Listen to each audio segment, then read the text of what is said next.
Luka rero ni 19. Luke chapter 19. Iri jambo ririmo riranyubaka. This word is really blessing me. Ndimo ndarisengeramo. I'm praying in this word. Ndimo ndarifashirizwamo. I'm praying in this word. Ndimo ndahinduka. I'm changing. Ndimo ndafata ibyemezo. I'm taking decisions. Ndimo ndafata discipline runaka. I'm building a discipline. Ndimo ndavugana nanjye. I'm speaking to myself. Kuko ni jewe ushobora kuba imbogamizi yanjye yo kubona Imana. Because I have understood that myself I can be a barrier for not seeing God. Yes. Now, guhera kuwa mbere twaciyemo kandi buri uko duciyemo abakurikiye tugenda tubona ibice bitandukanye by'iyi nkuru twahereye uko Matayo ayivuga. Now we talked about how Matthew recorded this. Matayo yakuyeyo iyi ni inkuru ya Kristo yinjira mu murwa wa Yerusalemu. This is a story when Jesus was entering in Jerusalem. Iyi nkuru yahanuwe n'abahanuzi at least barenze batatu.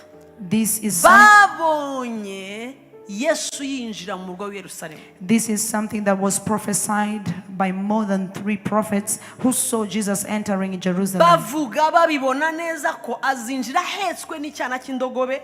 They saw very well that he will come carried by a donkey. Bagasasa amashami hasi. And now they would lay down all the palm. Umva ikindi babonye. And listen to kirimo kirankoraho twavuzeho kuwa mbere. This is one thing that we talked about on Monday. Indirimbo izaririmbwa Yesu yinjira mu murwa wa Yerusalemu yarepeswe iyo myaka. The song that Jesus was to be sung for as he entered in triumphant entry was already practiced long ago. Yari yanditse Hozana, Hozana, Hozana. Hashimwe ugize gute? Uje mwizina ry'Uwiteka. Iyi ndirimbo yarahanuwe bayivugaho yarizwi nukuvuga ngo mu bintu bizwi harimo indirimbo harimo iyo ndogobe itigeze iheka umuntu wari we wese yarahanuwe harimo nuko abantu bazasasa ibi amashami ibi kugira ngo Yesu agire gute acheho n'indogobe. Ibyo at least byari bizwi byarahanuwe byarabonetse abahanuzi barabibonye. Now there are things that were already recorded that the prophets had already seen. They had already seen that there will be a cloth. They had already seen that people will lay down their clothes, and they had seen already the song that will be sung. And this song was saying, Hosanna, Hosanna, blessed is the King who comes in the name of the Lord. Ibintu byari bipanze ku buryo abafarisayo abasadukayo abatambyi abigishaga bose mu masinagogi byarigishwagaho bavuga ngo hari umunsi Mesiya azagira gute azaza azinjira muri uyu murwa ko barabisoma bakabumbura imizingo bakavuga ngo azinjira muri uyu murwa bakabyita kwinjira kw'intsinzi. Now they call this triumphant entry, and they used to speak about what was written, what was prophesied, and they say that one time the king shall come, the Messiah will come, and he will come and enter Jerusalem. Umva biramenywa byigishwaho biritegurwa barabivuga hari umunsi. Reka mbabaze Grace mbere ko dusenga. Iyi jambo iyi Imana ivuze ngo hari umunsi uwo munsi ubuzaza cyangwa ushobora kuburizwamo. Let me ask you, Grace Room, if God says that there is a day, is that day really coming to pass, or it's never to come to pass? Uwo munsi byanga bikunda uzasohora cyangwa ntabwo uzasohora. Will that day come to pass? Ntabwo numvise igisubizo. Respond. Nukuvuga ngo iki Imana yagambiriye byabejo byagejo bundi bizagira gute? Umva rero ihurizo risigara nuko ntabwo akubwira ngo uwo munsi n'uyu. Now listen to what happens. Whatever God says, yes, it comes to pass. Now this is where the equation is. He does not tell you when shall this come to pass. Nkukuvuka ukaza mwisi ukabaho ukiga ukavuga ngo nziga ndangize masters mfate doctora ugapanga nzarongora nzabyara abantu 8 n'igice. Umva ntubuzi ngo iyo myaka nzayigezaho Imana ikora inshingano zayo ikakure kukaza ariko ntabwo ubuze igihe uzamara ku isi. Niko n'ijambo Imana yavuze ntawe urimenya igihe rizagira gute ariko rizasohora nirisohora. Now, just like the way you are born and you don't know how long you will live and what will happen, it is the same way when God tells you, I will do something, you keep going without knowing when will that come to pass. N'ubuzima bwawe niko bumeze. Uravuka ukaza ukagera ahantu ugahura n'isezerano ry'Imana rigomba kuzasohora umunsi runaka. Umva igihisha amaso yacu ntabwo tumenya ngo ni ryari. Now, it's the same way that you are born and you live and you encounter the purpose of God in your life. And after that, you start living according to that purpose, but without knowing whatever God promised you, when shall these things come to pass? Dora mahuriza abiri. Ntuzi igihe uzavira ku isi. You don't know when, at what time you will leave this world. Kandi hari isezerano rigomba gusohora ku buzima bwawe utazi igihe byari. Now, there is also a promise that has to come to pass in your life, but you don't even know when. Ndashaka nkwereke niba ufite ibi bintu bibiri, ufite kubaho utazi igihe uzavira hano, ufite ibyo Imana yakuvuzeho bigomba gusohora ukiri mu isi utazi igihe bizasohorera, ni ukuvuga ngo uri ahantu hari mpite gutese usa n'uhagaze ku magi, nta mwanya wo gutakaza ufite. Urasiganwa n'igihe utazi igihe uzavira hano ufite amasezerano agomba gusohora utazi igihe azasohora. Ni ukuvuga ngo ikintu cya mbere ugomba kwitondera n'ibyemezo ufata, kuko icyemezo kimwe gishobora kuguterura kikakujugunya ahantu aho ubusa na burundu n'umunsi wo gusohora kw'ibyo Imana yakuvuzeho. Now, there are two things in this world that we all go through, and we have to understand. This is one thing. We don't know how long we have to live in this world. The second thing is, we don't know when the promises of God shall come to pass. So we are in the middle where you don't know how much time you're left with, and you don't know when what God spoke about you will come to pass. So you are in a dangerous place, because any kind of a decision that you make might put you into the promise of God or might pull you and take you contrary to the promise of God. That's why you don't. You have to choose your friends wisely when your eyes are open spiritually and physically.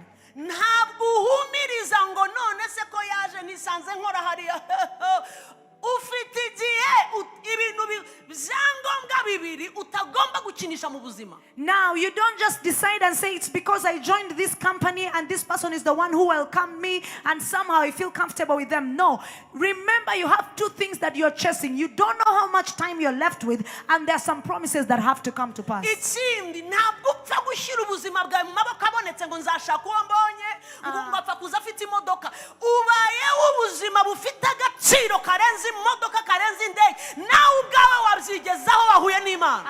Now, let me tell you, that's why you don't have to take your life for granted and say, I will get married to whoever, provided they have a car, provided they are educated, provided. You are much more valuable than the things that you're looking for. You can even achieve more than that if you have an encounter with God. Now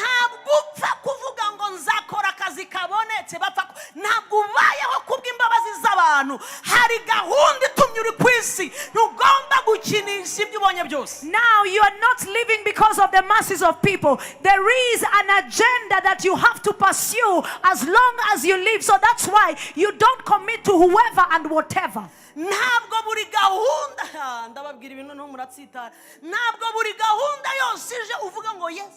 Not every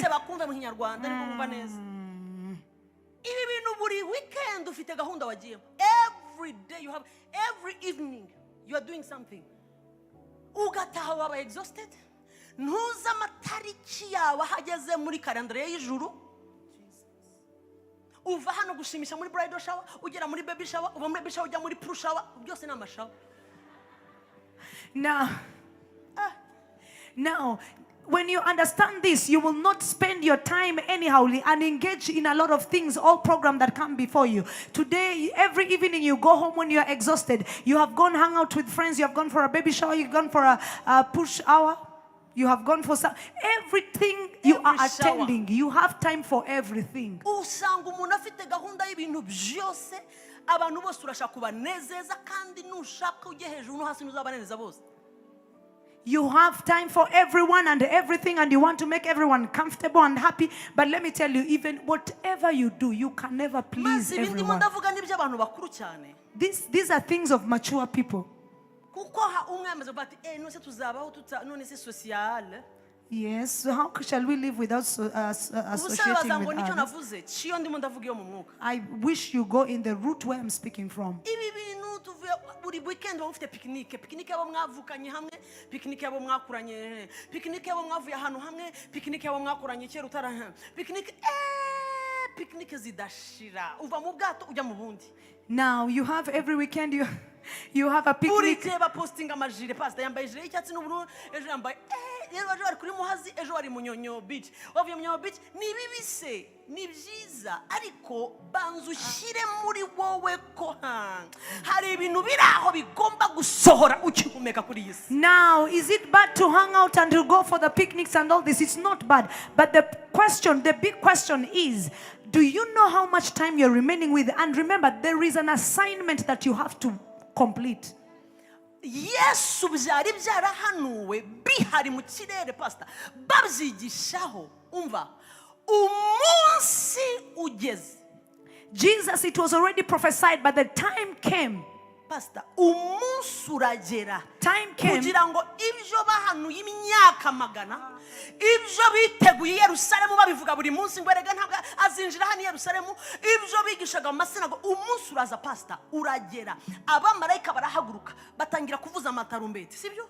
Isi irahaguruka. Yesu atuma bazane cyana cy'indogobe. Ibintu biragera vuga ngo haragera. Arinjira pastor, Yesu we araje arinji pastor asanga bari off ako bigasemuje. Pastor arahagera uza bamwakiriye ngo nabaturage b'Betifag ngo nabi Betania aho ni hirya gato Yerusalemu narahabonye aho Lazaro yavuye. Matayo we umva ukuntu avuga ngo abo baturage baje kumwakira pastor ngo nabo mu nkengero za Elayon y'umusozi wa Elayon ngo abo baturage baje. Matayo aravuga ngo nabumvise ibitangaza byo kuntu Lazaro yazutse, bahagurutswa no kuvuga ngo uwo muntu ni muntu ki? Lazaro wari warabuze. Abo n'abantu bagendanaga bazi Lazaro pastor, abo baturutse iriya nibo baje bafata igitangaza pastor, baragenda bakata amashami baca barasasa hasi. Yesu arinjira ababonye. Mwibuke hari indirimbo yarepeswe imyaka n'imyaka mbere, murabyibuka? Ategereza ya ndirimbo Yesu ko Yerusalemu bayiririmba pastor, ntibayiririmba. Agiye kubona abona irimbwe n'aba Betania pastor, abona bi Betifage nibo baje bati ho, kuko igihe cyose ukinguye umutima waba wari muri gahunda waba utaruyirimo, igihe cyose uri ready ijuru riraguhaho. Narivuze ngo riguheho mu izina rya Yesu. Ibyo abandi bataye bifate mu izina pastor. Barabisimbukira abaturage bagiye kumva bumva batangiye kuririmba indirimbo batarepese pastor. Igera hano ku mucyo nta repetition bakoze. Betifage Betania barepese ko kangahe? Nsubiza. Bararirimba pastor, bahuza amagambo, bahuza injyana pastor, bahuzamo gufungura ibipesu basasa hasi. Ababuze ibipesu bazamuka ibiti bagira gute? Bamanura amashami. Nta numwe uri muravugana n'undi mu baturage. Uzi cyabaye? Ijuru ryarebye abi Yerusalemu bisanga bari off, rihaba ari maso. pastor indirimbo batarepese bagiye kumva bumva imyuka yabikonekse n'ijuru ibirimo biraririmbwa hejuru bumva bitangiye kubamanukamo pastor abaturage baratangira ati Hoziyana hashimwe abibetifage uje mu izina rya Yesu. Ikibazo cyanjye byabujije Yesu kwinjira? Did it stop Jesus from coming? The answer is no. He found people who were ready for him.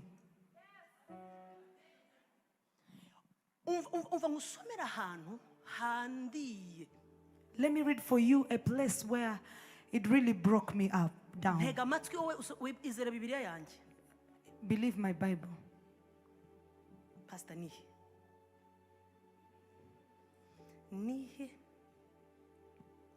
Tranef. Abafarisayo bari muri iryo teraniro baregera Yesu baramubwira bati mwigisha cyaha cecekesha abo bigishwa bawe barimo baraturirimbira inyuma ozana cecekesha reba hano 39 pastor read in English 39 and some of the Pharisees called to him, we're going to Jesus from the crowd, teacher, rebuke your disciples. Rebuke pastor. So banura mu cyongereza rebuke ni chaha right? Mega cecekesha, rebuke them. Abafarisayo babyigisha ni chaha yuzuye uburakari. Okay. Ubu burakari buvuye ko mumaze iminsi mubyigisha ko mwari mubitegereje ko mwabisengeye ari mwebwe bi Yerusalemu mutangiye kuvuga ngo rebuke cecekesha now bageze ahantu pastor bibagwa nabi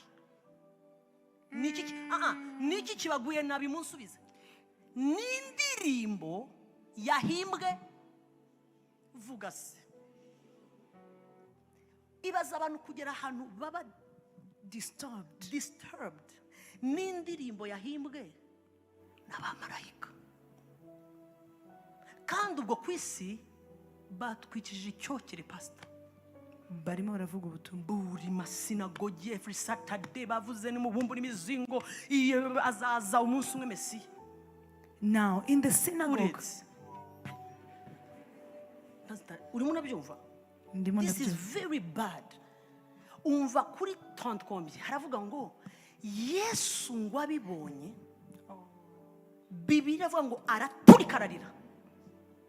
Niho hantu batwereka Yesu agira gute arira nakandi kumva ya Lazaro ntahandi hantu Yesu arira arizwa n'iki Jesus Christ ararira abonye abantu yaraziye bamutegereje imyaka bamusengeye babi araje umunsi urageze usanze batari ready vuga ngo fire. Now Jesus, they had already prophesied about this, and the Bible says on 39, the Bible says, and some of the Pharisees called to him from the crowd and said, teacher, rebuke your disciples. What is this thing that makes the Pharisees feel uncomfortable and feel like they need to rebuke the ones who are singing? It's because they were connecting from heaven, and this is what they have been praying for. It has been prophesied. It's something that they could not wait to see, but time has come when their eyes and their ears they cannot be able to connect. Pastor, ide 41 Bibiliya avuga ngo ariko munyumvire ngo Yesu arabareba n'amarira ku maso umva amagambo avuga ngo uyu munsi pastor ntavuga ngo iki cyumweru ntavuga ngo ku kwezi avuze gute uyu munsi iyumenya icyagira gute icyaguhesha amahoro Yerusalemu we ndimo ndarizwa nuko uyu munsi utawumenye ndarizwa nuko uyu munsi wategereje imyaka magana uguciyeho ndarizwa nuko uyu munsi utazagaruka ndarizwa nuko nta mahirwe azongera kubaho ngo habeho triumphant entry pastor nta wundi munsi tubona yongera kwinjira gutya byagomba kubaho rimwe burundu ngirira ukwegereye guhusha umunsi wo kugendererwa niko guhusha kwa mbere. Turn to your neighbor and tell them, when you miss your day of visitation, that's the greatest miss that you have ever had.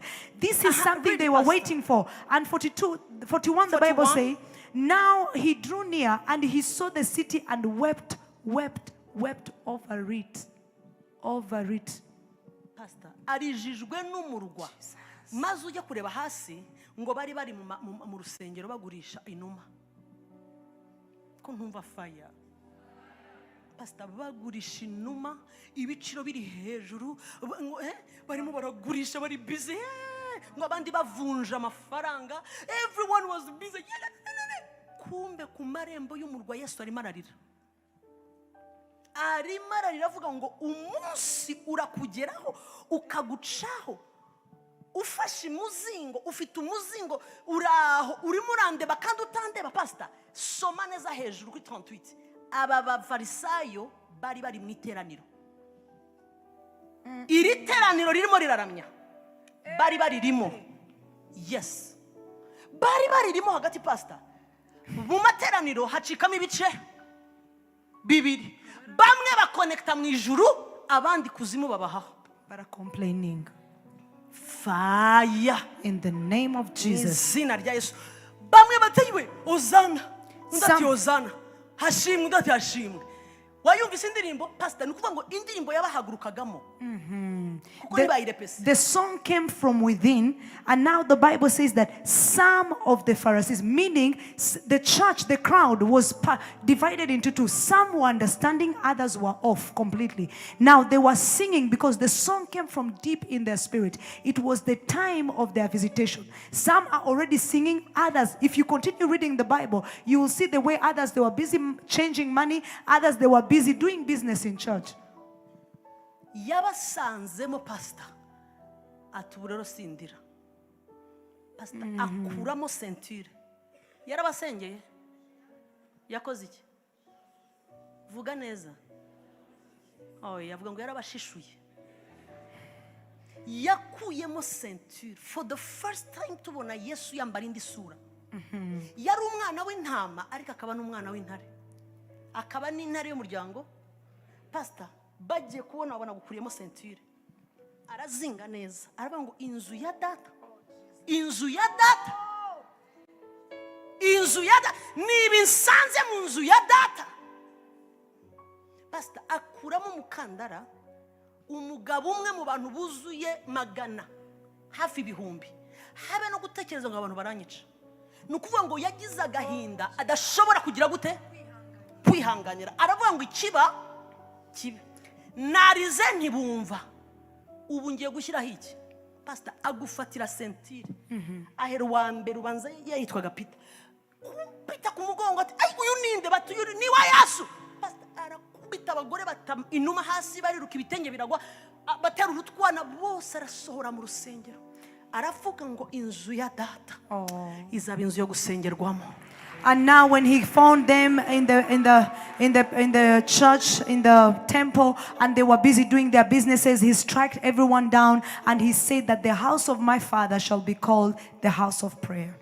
Ariko ndashaka ko dusenga. I want us to pray. Kubera iki harimo haramfasha cyane. Why is it that this is really blessing me? Nimuhera mu gihe gishize mukaza neza iby'Imana irimo iravugana natwe. When God, if you continue from where God started speaking to us and you connect everything, you will come until today. Vahariya mu by'Imana ivuga turaha uze neza ushire ibyo mbabwira Imana iba yambwiye uze neza. Okay, duhere basi kuri Richard Pile waje atatumiwe na Grace Room, atumiwe na Jubilee. Habe n'ikintu na kimwe navuganye nawe ntacyo yarazi.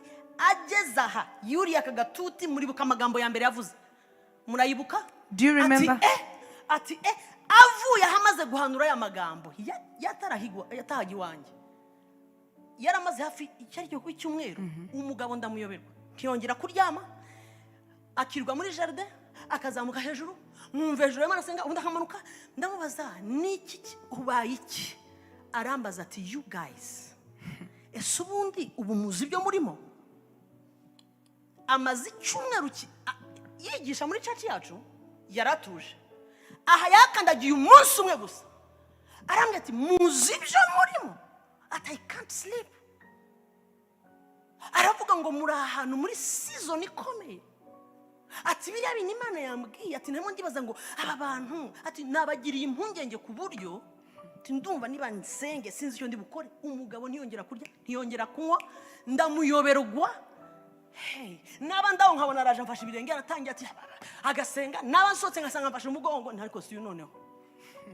Arambye ati murabizi ijambo yavuze ati cyama nimuhushe. Jesus. Now, if you think about what God has been telling us when we gather together, and you think about the things God have been telling me and I come and tell you, you think about all the people we have invited here and the things that they have told us even without knowing where we are coming from and where God is taking us. Recently, Richard Pile, the one who was here, he told us a lot of great things when he stood up here. And when he reached home, he wasn't able to sleep anymore. He was telling me that you people, you are in the middle of your season, and I pray that you don't miss out. In the conference you had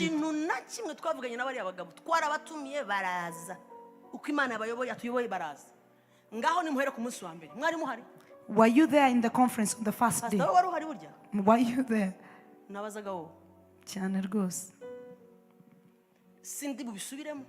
I'll not go back there. If you came for the conference, you came. Ariko dore nguyu nta kintu tuvuze. Umugabo uriya wa mbere Kasibante arifata neza ati nguki aragenda akora amamverope n'amamverope arafunga ashyiramo amayo ayibyifuzo ati rero ati nkashyira ku birenge ntibigenze bite ati you guys ati muzi season murimo ati nanjye ndayifashe ndayijyana iwacu atamba ibitambo kimwe si nguyu naba nicaye akaba apfukamye agafata amaguru ntariko si umugabo abaye akambaza mu mwuka murareba cyangwa murasinziriye ndavuga ariko se noneho mana yanjye what abantu barimo barabona iki umugabo w'Imana weje bundi nawe aje Diedone the same aranga atariko noneho ati murahari ni muhari nkubitira ukwegire ngo ukuri murareba urahari. Turn to your neighbor and strike them. Online church, do the same. Do you just come for service or you are present? Are you people there?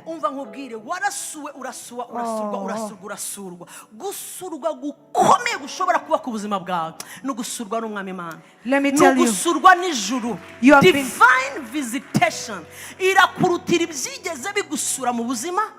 Kuko ukomeye yaje kuguhemba wabyaye agusigira ibirayi ibitoki na envelope na kado y'umwana iyo ijuru rigusuye nirigusiga uko waruririra birandura. When heaven has visited you, ijuru nirigusiga gutyo ryasanze Esther na Mordecai. Yes, heaven cannot leave you the same way. And heaven say, and the Bible says that things change. And the story of the Jews had to turn around. Whatever that was death before them,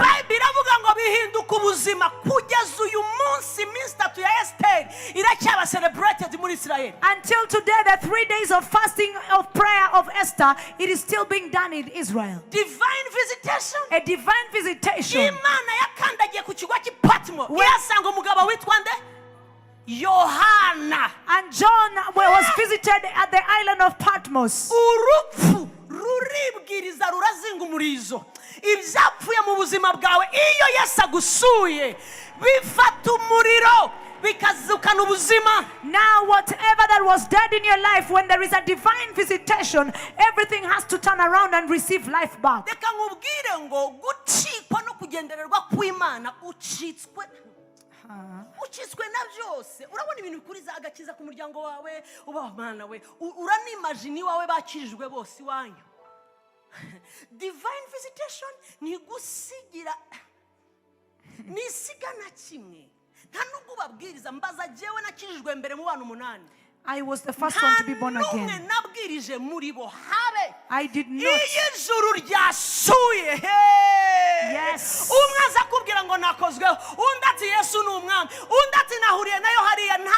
akazi kawe shaka imana mu gihe cyo kugendererwa. It is not your work, just seek God. I was born again out of 8 children. I did not preach to anyone. But when there is a divine visitation, it is not your job to do a lot of effort. No, the divine visitation will find them from wherever they are, and they will have an encounter with God. Nta muntu Imana yasuye. Mose yamanutse umusozi abantu bashyira ibitambaro ku maso badashobora no kumureba mu maso. Iyi Imana isuye ubuzima bwawe ntigusigira agakorogoshwa. Have n'agakuru gutwa na kamwe. Hari ikintu Pastor Dieudonné yavuze ntiyakijyamo cyane. Muribuka avuga thermometre. Murayibuka? Aravuga ngo thermometre iyo uyishyize muri mucyariya mukwaha ati ireba gutyo utarayishiramo ibikwereka ko iri muri 0, sibyo? Murabyibuka urwo rugero? Ati biri muri 0. Ati twatuzi tubyinabyina gutya. Atari kibishyize hano kubera ubushyuhe baburimo bigenda bigira gute ibipimo? Aravuga ngo birazamuka bikazamuka bikagera hano bikwereka ngo uyu muntu afite umuriro mwinshi. Byageze muri 39.9. Mbega wazamutse. Arangije sinzi ko muvyo jambo. Aravuga ngo ubuzima bw'ubumana icyubahiro n'ubwiza bw'Imana biri muri twe. Atariko iyo aravuga ngo ikibura n'umuriro. Jesus. N'umuriro w'Imana uzamura bwa bushyuhe bikava ahantu. Aravuga ngo kuba uri ahantu hakonje suko udafite ubumana muri wowe. Ubwo buzima burimo atariko akuna moto. Iyo nta muriro bikomeza kukweka ngo biri muri 0. Ariko tuzi turimo muri thermometer. I don't know if you remember the example Pastor Dieudonné gave us, and he said that when you have a thermometer, there is some water that shows in the thermometer. Now, when you put it on your armpit and you keep it there, it now starts counting the temperature that you have. So the temperature keeps going up depending on how long you put it there. So it means that there is nothing that you have added in the thermometer, but the thermometer itself can only count when there is that temperature, when it's next to the hot thing. It's the same way that we are in the spirit. Everything that you need is in you. What is missing is the fire. When you have the fire of God, it stirs up everything that is in you, and you now grow up. Yes. Aha rero ndifuza ko dufata umwanya wo gusenga. I want us to enter in a moment of prayer. Kuko biragatsindwa uyu munsi kugera Yesu agatangara. It is very bad to wait for a day, and when it comes, Jesus gets shocked. Do you know how many things you have prayed for? Hari ikintu tugendana uvuga ngo one day umunsi umwe iki kizakemuka umunsi umwe ariko uwo munsi ni ryari? There's some. Now, if you pray for things and you wait for one day, you should be very conscious that that one day will not pass by you. Lose this day. Rebuke them.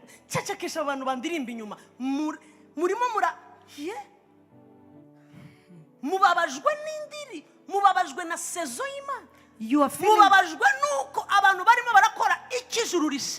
are feeling bad because of the season of God. You're feeling bad because there are some people who have understood they are standing in the season.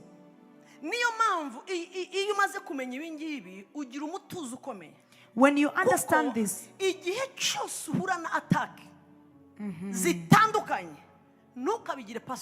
whenever you have an attack that is different, don't make it so personal to yourself.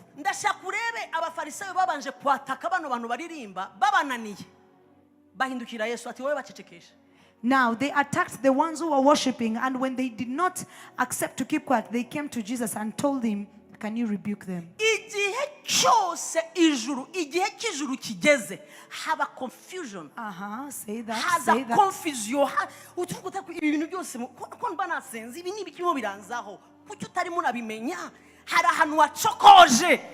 hari igihe urimo kirimo kiracokoza ibintu. Now, there is a season that you're in that is really bringing in confusion. Why? Because when heaven is about to do something, the enemy will know and he will bring confusion to you. Why don't you understand that what you're doing is actually what is shaking the devil to react the way he's reacting?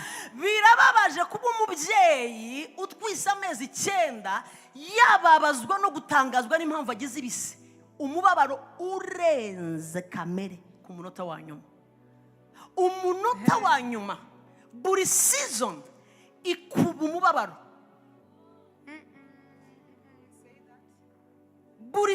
Buri gihe cyose ugeze ku musozo neza baby aje nicyo gihe ukubitwa n'igise ukurira ameza. Barambajije witwa nde? Ndarishaka Julienne ndaribura. Ndabwira mujye kubabaza hanze. Pastor muganga ambwira ati ntazi ufite harya nitwa nde kikaba kiraje. Harya mfite. Ndariyoberwa ntigirisha pastor. Buri muntu wese nuko kimukubita. Numvise ngo nawe gikubita bagaseka. Pastor ntabwo ari guseka. Niko baba barababwiye ngo nta munyarwanda kazuvuga. Agazekeroyo imitsi umutwe gaturika. Now, you know, when you're on labor pain, when you come to the last minute, this is when the pain is so much. And it can be a shock and a surprise if you ask yourself, why is the pain becoming so severe at the last minute? It's because the baby is about to come. I remember when I was delivering, they asked me my name and I wasn't able to remember what my name is. Nukuvuga ngo umubyeyi ashobora kuvuga uzumve ijambo ababyeyi bose bahuriraho bakubiswe neza n'igisa. Ababyeyi murimbwira cyagukubise neza uzumva ijambo rya mbere uvuga. Abarokotse nitwe turyihana. Ndapfuye we sinzongera. Ubu rero urubyiruko rwatangaye ntabwo bazi ibyo ari byo. Umubyeyi wakubiswe n'igise neza pastor apa no babaze uwo cyakubise neza uzamubaze ngo wigeze uvuga ngo ndapfuye we. Habe numwe nutabivuze kiba cyarati nukubapfa ndagiye nukubapfa ntabwo nanzi ko ari ukubapfa. When you're on labor pain, one of the things that all women will tell you, they once said I'm dying. And even those who did not say I'm dying, you say that this is how death can take someone. Hari umurokore w'inshuti yanjye twanabyari igihe kimwe ni nk'iminsi ngahe hanyuma pastor n'umwana mugore wa pastor kiramukubita neza ariko cyaramuhaye we rero kirakubita kirutaravuga ye aritonda ndapfuye we kararege kare rangije buka ko mama pastor ari umukozi w'Imana ibyo watuye biraba sinzapfa nzarama. Pastor abaganga basekeye rimwe bati naba nawe mama pastor naba nawe urabyibutse. Yahise yibuka ko ndatuye nabi ibenda none se ko mpfuye atoya sinzapfa nzarama we bati ntabwo urayati namamaze we. There is one woman, you know, she's the wife of a pastor. She was on labor pain and she cried out and she said, I'm dying. So all of a sudden you remember that every word that you utter out will come to pass. And she said, I'm not there, I will live so that I will proclaim. All the doctors laughed at once because she understood. Noneho cya kindi noneho bitarutura kiraza ataski ndapfuye neza we. Now the very last one came and it was so painful and she said, I'm dead, I'm completely dead. And he said, call my husband, tell them to come and bury me, I'm dead. Pastor arazati mu izina rya Yesu ati sinakubwiye gusenga babwire bahambe bagire gute mu masegonda bati araje bati siko bavuze ngo urapfuye toyasha barasetse bebe the same person. Now, the same person who was crying and who was seeing death coming after receiving a baby, she was excited and she started saying, baby is here. Igihe cyose ubonye umubabaro wikubye 20 ntugahita uvuga ngo ndapfuye we, vuga ngo baby arahageze we. Now, wherever you see things becoming tough, don't say the negative. Actually, proclaim what is positive because it's about to happen. Rimwe bazana gufatira ibyemezo ngo uzasubirayo. Some people will tell you, go back. Will you go back? Urasubira muri grace room ndaguca umutwe. If you go back in grace room, I will finish you. Menya ngo baby ageze. Let that be an indicator. Confusion n'akababaro ntibigatuma ukura amaso ku ntumbero. Confusion, let it not stop you from the focus. Bikubera igitsikamutima. Let that be an anchor for you. Ibihe byose nabyariyemo ibintu bikomeye mu buzima, nabaga ndi mu buzima bukomeye cyane. Now, every time when I delivered something great in my life, I would always be in a situation that was really very bad. Habaga hari situation numva ntari bw'inyagambure ngo mvemo. Natega amatwi mu mwuka nkumva ijuru riravuga ibindi. Riravuga ro contraire, habe no kumbwira ngo ihangane ibi urabivamo wapi. Mwumva ahubwo aha byakaze cyane. Kumbe hari Imana yari twite nsora mu buzima. Now, whenever things would become so hard, God would speak of something different, and He would not even tell me that keep encouraging me and telling me to keep going forward. No, I would hear and see that heaven is already open and connect to this that heaven is saying and ignore the rest. Dawidi bamusukaho amavuta byari ibintu biryoshye, bararirimba bamusukaho amavuta uzaba umwami. Igihe cyegereje ngo yicare ku ntebe y'ubwami yo, imyambi vayo, ibibazo biraza. Dawidi bwa mbere asohora ijambo mu kanwa ke ati sezera umugaragu wawe ntahe, ntapfiriye mu maboko ya Sawuli. Now, arara mu misozi pastor hanze ahigwa igihugu aragisohoka, ariko amavuta ari ku mutwe we. Ijambo ryavuzwe ko you are the next king. Oh yes. Intebe imutegereje ariko imyambi iba myinshi. Ntukavangavanga amadosiye, imyambi kwiyongera. Intebe irateguwe, amavuta kuriho, ijuru rikuriho. Now let me tell you, when David was already anointed and ordained to be the king, it was a celebration. But hold on and see the time when it had come to pass that he has to be the next king. This is when all the arrows were against him until he asked for him to die. He said, Lord, you know, it's time for me to go. Now, every time when the arrows are all around you, it should be a clear sign that shows you are actually going to your next level and you are entering to what God has already said over your life.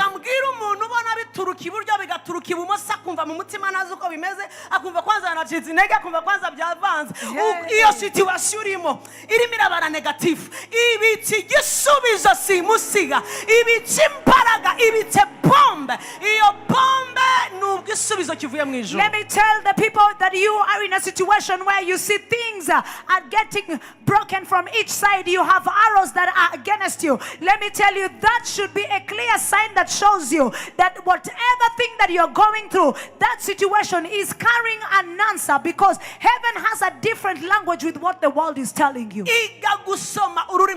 Learn how to read the language of heaven.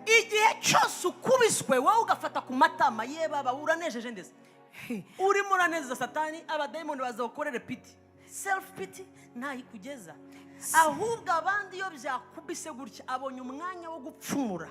Yes, pfumura nkubitira ukwegereza ugipfumura icyo kibambasi mu izina rya Yesu. Turn to your neighbor, slap them. Gukubita ntago mwanyumvise. Slap them and tell them break forth. Kubita mugenzi wawe umubwire ngo pfumura. Stripe them and tell them break forth and go deep. Go there. Pfumura, amaboko aragugumana ku matama. You want people to have pity. This world is not fair. No one will have pity for you. Today, nta mikino narimo ndavuga inzozi Imana yampaye ninjoro zankozeho cyane ukuntu ni ndende, ariko bayobeje umuhanda ahantu, umuhanda abantu banyuragamo baguwe neza barawuyobya bawurebesha ahantu hari icyobo kirekire ku buryo umuntu yazaga mureba nkamwe akaba aragiye finished. bisi twana ku ishuri abayobeje umuhanda bari ruguru bamo baraseka bavuga ngo abasore bari mu modoka ndababwiye nari kure ndimo ndazane uyu muhanda bawukoze neza ku buryo wazaga utareba ko hari icyo baho. Abawuyobeje bashyizeho indi fresh baraho nanze kuvuga baraho bayobeje barimo baragira gute barimo baraseka. Reka mvugane n'abayobeje umuhanda w'ibyiza mu buzima bwawe mu izina rya Yesu. Ntabwo uzagwa mu rwobo ibigutega imyobo n'ibibura ntabwo uzawugwamo mu izina rya Yesu. Let me speak to you for the people that the enemy has put a pit before you and you come riding. I was seeing this in the dream, and I saw the way there is a road that seemed to be very good, but that road ended into a pit. Now people were coming and they are falling in that pit. They were coming and falling in the pit, and the people who made this road to turn and go into the pit were there mocking and smiling and laughing. I pray in the name of Jesus, the enemy that has been putting you into a route that will take you in a pit, let him be defeated in Jesus' name. The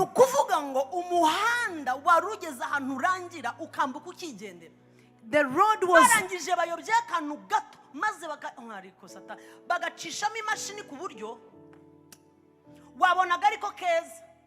abana bazaga urubyiruko abantu bakuru utwana turi muri bisi y'ishuri abakobwa beza umugabo ari kuri moto we yagiye asakuza rindarenga manuka nabuzuka abantu bagomba ndavuga ni what is this. Abayobeje umuhanda bahagaze hakurya mo baragira gute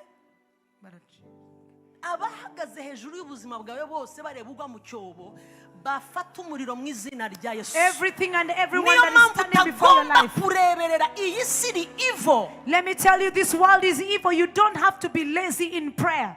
Hari imyuka mibi ishaka kukubona ugwa mu runtu, hari abantu, hari ibidayimoni. I tell you, ariko dufite Kristo muri twebwe, turi ishyanga ryatoranyije, turabatambyi b'ubwami. Ntugomba kugwa mu cyobo. You cannot go into the pit. You will not fall there, because we are a chosen nation and we are the royal priesthood. That's why next year we are closing this road that goes into the pit. We are preaching the gospel in a way that is not normal. Those people that the enemy wants to put into a pit, you're not among.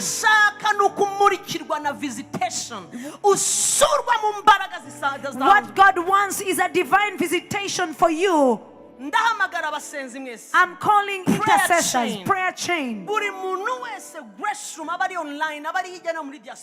Grace room from wherever you are, those who are online. These days that we are remaining to end this year. If you cannot even pray, please gather your strength back.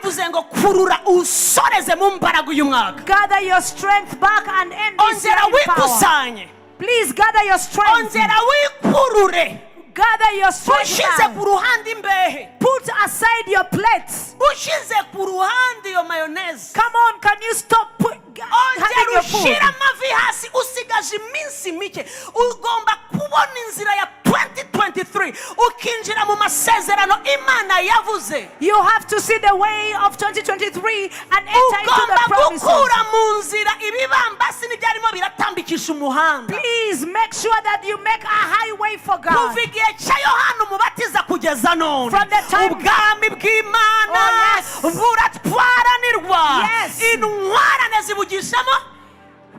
From the time of John the Baptist, the Bible says that the kingdom of God suffers violence and the violent take it by force. Stand up in the name of Jesus. Stand up as a warrior.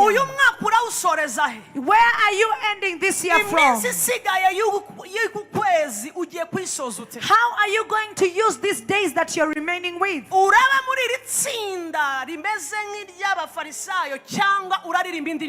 Are you going to join those who are singing the song from heaven, amaboko yawe yakabaye yageze hejuru, let me see your hands up. amaso yawe yakabaye yahumirije, Close your eyes and connect your spirits. igireyo, Go there and go deep. injirayo. Go deep, online church. Imana igusuye yakora iki mu buzima If bwawe? God can visit you now, isuye what abana can bawe He do? yabakorera iki? If God visits your children, what can He igusuye do? aka kanya yakora iki? If there is a divine visitation now, zamura ijwi ryawe. raise up your voice. uyu mwanya mutoya dufite hano, These few minutes that we have, zamura iryo jwi ryawe. raise up your voice like a trumpet. abantu mwinjiye hano murwaye, People who came here when you're sick, ubu tugiye gusenga, right now as we are going to pray, umva icyo ngiye kuvuga. listen to what I'm going to say. akira gukira kwawe, Receive your healing. ako gahinda umaranye igihe, That kind of depression that you have been having, ubwo bwandu wavukanye, that HIV that you have been having, hari kristo ushobora koza ayo maraso there yawe. is Christ who can cleanse your blood. zamura amaboko yawe, Raise up your hands.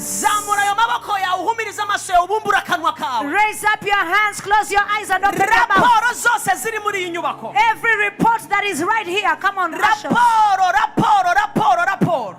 Every kind of a report, raporo zitandukanye, every report, raporo zitandukanye, every report, raporo zitandukanye every kind of a report, zigiye kuneshwa mu izina it rya is Yesu. going to be overcome in the name of Jesus. Reports ziratandukanye, Every report of the enemy, aho kurayo amaso, leave that alone. raporo zikureho amaso, Leave that alone. ibikugose bikureyo amaso. Everything that is around zamura you, ibiganza byawe uvuge ngo raise up your hand and say, Lord, visitation yawe mwami, visit me, Lord. ngenderera mwami, Visit me, Lord. singahusha umunsi wanjye, Let me not miss my uzuze time. umwuka wawe, Fill me with your spirit, uzuze Lord. ubugingo bwanjye. Fill me with your spirit. ingoyi z'icyaha, Every shackle of sin, ingoyi z'icyaha every shackle of sin, zicike ku buzima bwawe. let it be broken over reka your umuriro life. w'imana umanukira ubuzima bwawe. Let the fire of the Holy Ghost ijwi ryawe riri hasi, raise up your voice. Come on, Grace Room, online church. Woo.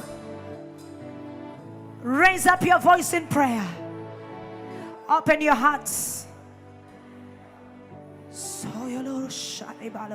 uwo munsi urageze, This is the day. uwo munsi tuburimo. This is the day we are already in it. reka tumenye indirimbo iririmbwa mu ijuru tuyiririmbe. Let us connect to the song that is in heaven. umwuka wawe ukingukire icyo imana yakuvuzeho muri Open your season. heart for what Christ has said of you.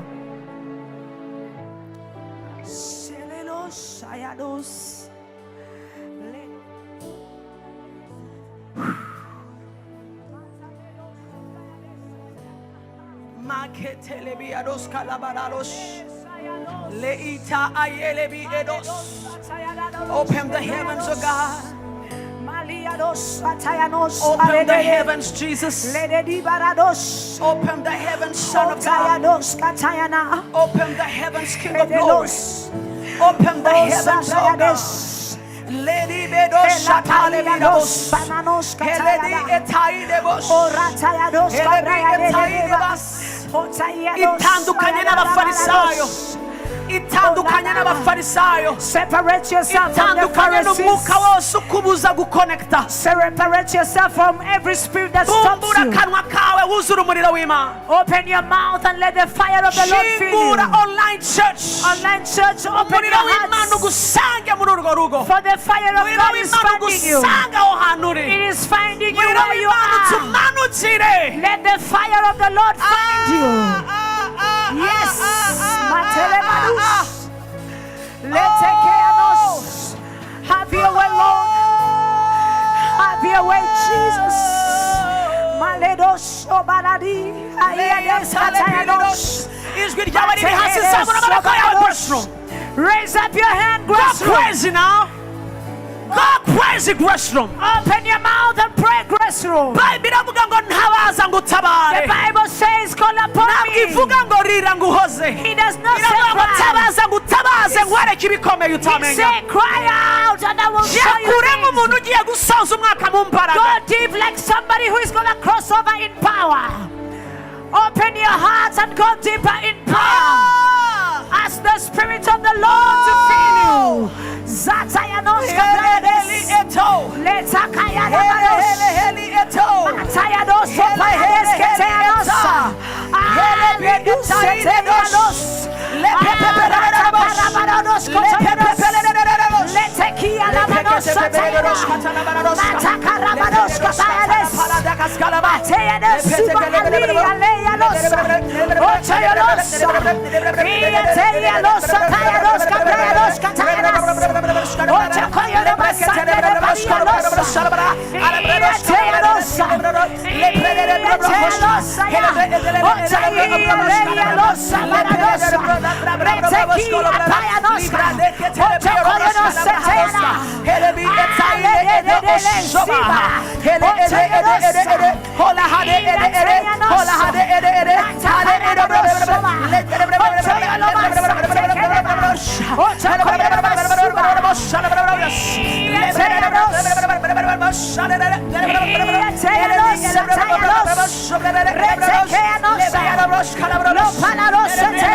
Thank you, Jesus.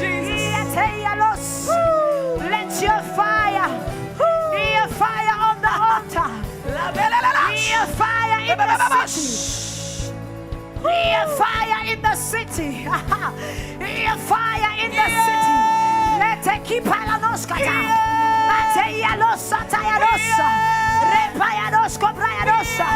Let your fire quench the fire of the enemy. Let your fire quench the altar of darkness.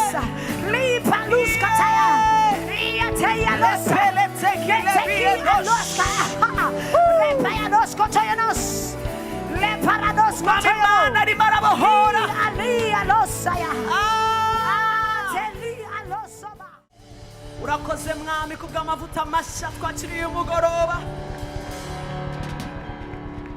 Urakoze mwami gukiza indwara hagati yacu. Urakoze kubohora. Urakoze kuzuza imyuka yacu mwami nanone. Habwa icyubahiro mu izina rya Yesu. Buri umwe wese uti amen.